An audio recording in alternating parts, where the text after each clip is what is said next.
Halo kawan-kawan, apa kabar semuanya? Semoga baik-baik saja ya. Biasanya kan saya tidak pernah bikin satu review buku seperti ini, tapi karena saya biasanya ngajar hari-hari, jadi ya tambah 2-3 menit lah dari kesempatan saya bikin video itu untuk melakukan sesuatu yang lain, yaitu ngomong tentang buku. Buku yang akan saya bicarakan kali ini adalah buku karya Dianita Kusuma Pertiwi. Bukunya berjudul Menanam Gamang, diterbitkan oleh penerbit Pelangi Sastra. Nah, buku ini menarik buat saya karena pertama genrenya. Genrenya buku ini science fiction, futuristis terutama. Nah, kenapa menarik? Karena ya kita tahulah kalau di Indonesia science fiction itu bukan genre yang cukup populer ya. Bahkan bisa dibilang kalau ada orang nulis science fiction bisa jadi bukan jadi sastra pop karena tidak ada pasar science fiction di Indonesia. Maksudnya tidak ada satu genre khusus science fiction di Indonesia. Penulisnya baru beberapa saja yang kita bisa lihat ya. Oke, nah kali ini ya, yang akan saya bicarakan ini adalah bukunya Dianita Kusuma Pertiwi yang masih sangat baru.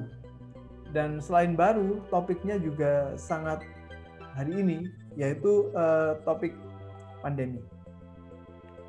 Atau lebih tepatnya topik Indonesia atau topik masa pasca pandemi. Apa yang terjadi ketika pandemi ini berakhir dan seperti apa zaman yang akan ada saat itu. Nah, kalau ceritanya sendiri adalah satu cerita tentang seorang gadis bernama Eve atau Eva yang hidup di kota Yegeya. Kota Yegeya ini kota yang beberapa tahun setelah pandemi saat ini terjadi dan kehidupannya sudah sangat terpengaruh oleh apa yang dialami oleh kita pada masa ini. Tapi saya tidak akan beritahukan tahun berapa itu karena itu akan menjadi bagian dari perjalanan Anda sebagai pembaca. Kalau nanti membaca buku ini akan ketemu fakta tentang tahun itu akan muncul sedikit demi sedikit dan itu akan menjadi keasikan kita yang tersendiri ya kalau kita suka baca science fiction.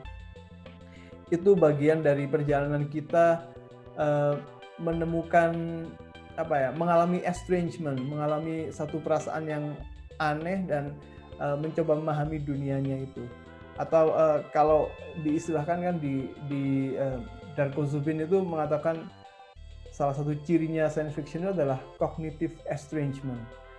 Satu keadaan di mana kita merasa asing secara kognitif dan kita akan berusaha untuk memahami keadaan yang asing itu sampai akhirnya mendapatkan satu dunia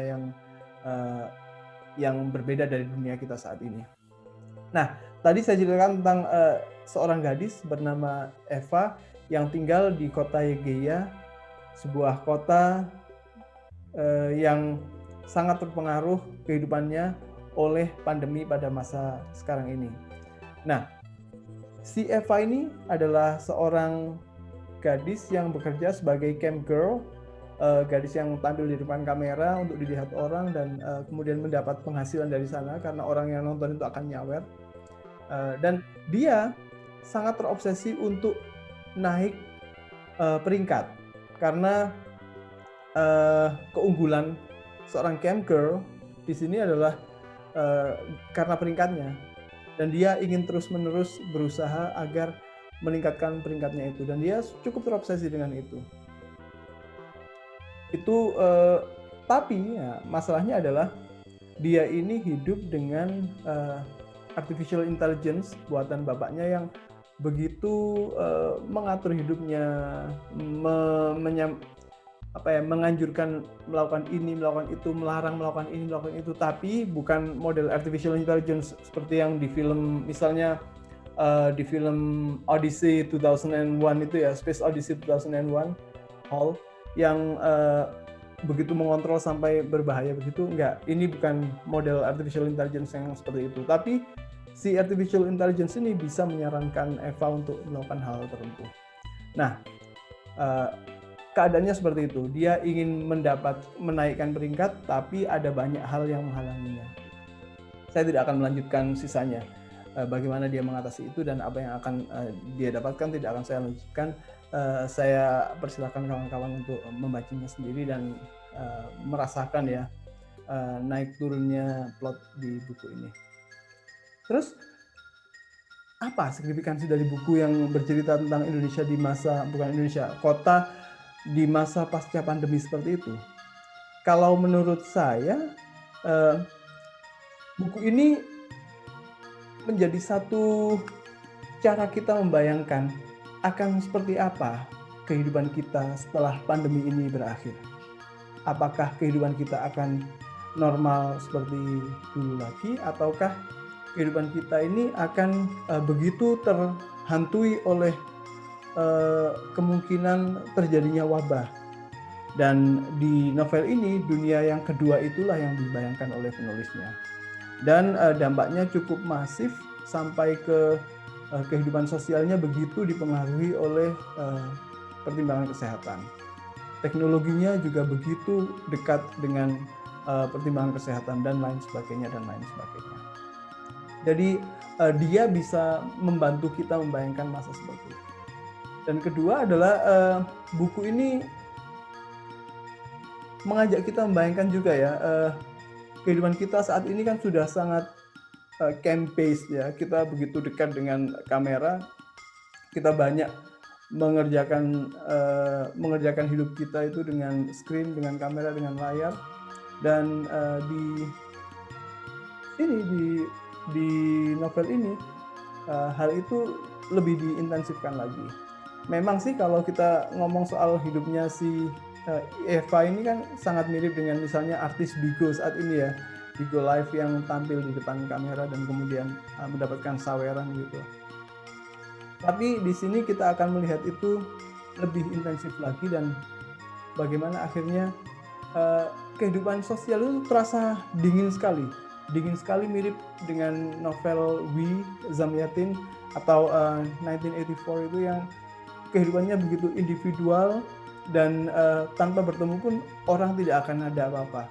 Dan saat kita membaca ini, kita bisa dikatakan tidak percaya kalau Indonesia itu akan bisa sampai ke satu masa yang seperti itu. Nah itu yang kedua, membayangkan satu keadaan ketika kita begitu diperantarai oleh kamera. Dan tentu saja saya sampaikan ada obsesi untuk meningkatkan peringkat, dan di buku ini bukan hanya itu peringkat yang dibicarakan, tapi juga peringkat media sosial yang bisa dibilang menentukan hajat hidup seseorang, bisa menentukan di mana dia tinggal, apa yang bisa dia lakukan, apa yang biasa dia beli dan lain sebagainya. Itu menurut saya signifikansi kritis dari novel ini. Terus siapa kira-kira yang akan baca buku seperti ini? Siapa yang akan suka atau menikmati buku semacam ini? Kalau menurut saya orang yang ingin hiburan di masa seperti ini ya akan cocok menikmati ini. Kan hari-hari ini banyak ya orang yang menghabiskan waktu binge watching, nonton serial sampai berlarut-larut gitu ya di TV karena bosan, karena kerjanya di rumah saja, karena ya berbagai hal lah. Terus ada juga yang bahkan dulunya tidak pernah nyentuh film-film Korea, sekarang jadi penonton drakor gitu misalnya. Jadi ada orang-orang yang semacam itu, dan saya rasa buku ini cocok untuk hiburan tersebut karena ada science fictionnya, ada cintanya, dan ada ya erotismenya juga di beberapa bagian begitu. Terus siapa lagi orang yang tertarik seperti ini ya? Mungkin orang yang suka merenung-renung ya, orang yang suka membayangkan atau merenungkan, memaknai seperti apa hidup kita ini setelah semua ini selesai, setelah COVID yang dampaknya luar biasa ini selesai. Dan juga mungkin merenungkan bagaimana ya kalau ketergantungan kita terhadap teknologi, terhadap kesehatan, terhadap status, terhadap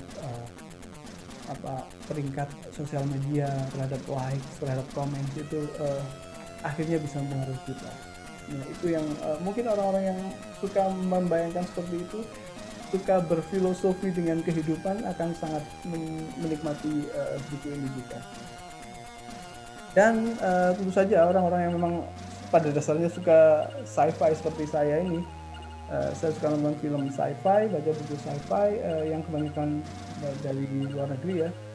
Jadi kalau waktu ketemu buku ini, saya menikmati sekali. Meskipun tentu saja buku ini bukan buku yang sempurna ya, kalau saya lihat untuk buku setipis ini ada sangat banyak sekali tokoh dan sangat banyak detail yang ditampilkan. Sebagai penikmat sci-fi mungkin penikmat sci-fi dan penikmat novel secara umum, menurut saya ada detail-detail di novel ini yang bisa sebenarnya ditaruh di depankah untuk membentuk dunianya itu, semestanya itu, atau dibahas sekilas saja tanpa harus didramatisasi secara mendetail di beberapa bagiannya. Karena akhirnya detail yang berlebihan untuk hal-hal tertentu itu malah menjadi satu hal yang sebenarnya bisa dibuang tanpa terlalu mempengaruhi cerita gitu loh. Jadi ada hal-hal yang menurut saya bisa disampaikan dengan lebih ringkas, misalnya ditaruh di bagian depan ketika penulis membangun dunia di kota Egeia. Tapi ya all in all it's a good book, well written. Bahasanya juga menarik dan ada bagian-bagian tertentu yang menurut saya quotable ya. Ada satu bagian yang yang bilang bahwa gimana ya, pokoknya intinya rumah sakit selalu tahu rumah sakit selalu tahu caranya membawa kita ke sana gitu. Itu menarik. Dan oh iya, satu lagi, hubungan antara teknologi dan artificial intelligence dan manusia di sini lagi-lagi menarik karena dia tentu saja mengajak kita mempertimbangkan kehendak bebas manusia itu seperti apa. Apakah sebenarnya ada kehendak bebas itu? Dan itu satu topik yang lagi rame ya dibahas di sci-fi secara luas ya. Bukunya Ted Chiang tahun 2019 itu judulnya ya, Exhalation ya. Itu cerpen-cerpennya banyak berbicara tentang kehendak bebas. Apakah benar kehendak bebas itu ada? Kalau ada kehendak bebas itu, apa kita tidak bisa mengubahnya? Nah, perenungan-perenungan seperti itu ada, dan di sini juga ada. Terus satu karyanya Ted Chiang yang cukup populer itu The Story of Your Life, yang akhirnya diadaptasi jadi film The Arrival, itu juga berbicara tentang kehendak bebas yang apa sebenarnya ada kalau kita misalnya tahu satu bahasa yang memungkinkan ruang dan waktu itu campur jadi satu dengan penggabungan yang sedemikian rupa gitu. Ya, balik lagi, all in all ini buku yang menyenangkan buat saya, perlu dibaca, dan selain perlu dibaca juga perlu dibeli mungkin ya. Oke, saya rasa begitu aja. Makasih.